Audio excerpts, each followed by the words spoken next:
So hey guys, welcome back to my new another video. এই সেই school Phulmalancha Hridaygata high school, যেখানে বিকশিত ভারত নিয়ে প্রবন্ধ লিখে দিল্লিতে লালকেল্লা যাওয়ার আমন্ত্রণ পেয়েছিল ফুলমালঞ্চ হৃদয়গত হাই স্কুলের একটি মেয়ে সেলিমা মোল্লা।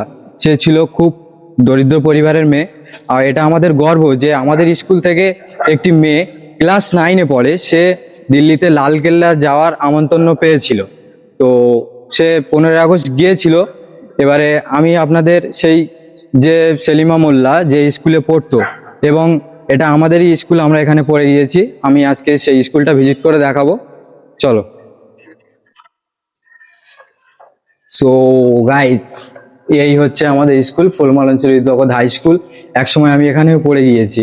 তো এখানে আমি 10 পর্যন্ত পড়েছি, তারপর 11-12 বাইরে পড়ে এসেছি। এখন আমি ফার্স্ট ইয়ারে পড়ছি। আজকে আমি দেখাবো স্কুলটা কেমন। এই যে রয়েছে আমাদের এ ব্লকের ভিউ। আর এই স্কুলটার মুনে যে রয়েছে আর কি, তার নাম হচ্ছে ঋতুচরণ ভগত। তার মূর্তি এখানে করা রয়েছে। হয়তো এই ঋতুচরণ ভগত বলে ব্যক্তিটি না থাকলে স্কুলটা থাকতো না। তো এনাকে শত শত প্রণাম জানাই। এই যে ইনি জন্মগ্রহণ করেছিলেন 18/12/1857 খ্রিস্টাব্দে এবং মৃত্যু হয়েছিল 31/12/1961 খ্রিস্টাব্দে। তো আমাদের এটা ফুলমালঞ্চ হৃদয়গত হাই স্কুলের একটা গর্ব যে এই স্কুল থেকে ক্লাস 9-এর একটি মেয়ে, যার নাম সেলিমা মোল্লা, সে দিল্লির লালকেল্লাতে চান্স পেয়েছে এবং গিয়েছে। তো এটা আমাদের কাছে আর কি খুবই একটা গর্বের জিনিস। আমরা এই যে আজকে স্কুলটা দেখাতে নিয়ে এসেছি তোমাদের। তো এটা আমাদের এ ব্লক, পুরোটা দেখাও।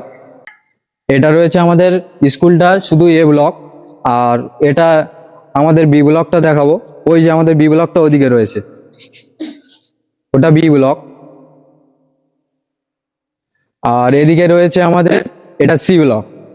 এই যে পাঁচটা, এই যে আমাদের পাশে এটা রয়েছে সি ব্লক, নাম ওদিকে লেখা আছে, ওই যে ওই নামটা।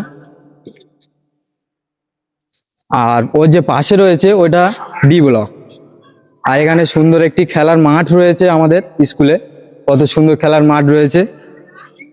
আর এখন যে আমাদের স্টেজ হচ্ছে ওখানে, ওটা নির্মাণ হচ্ছে।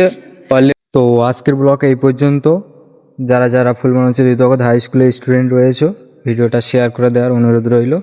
Tata, bye bye.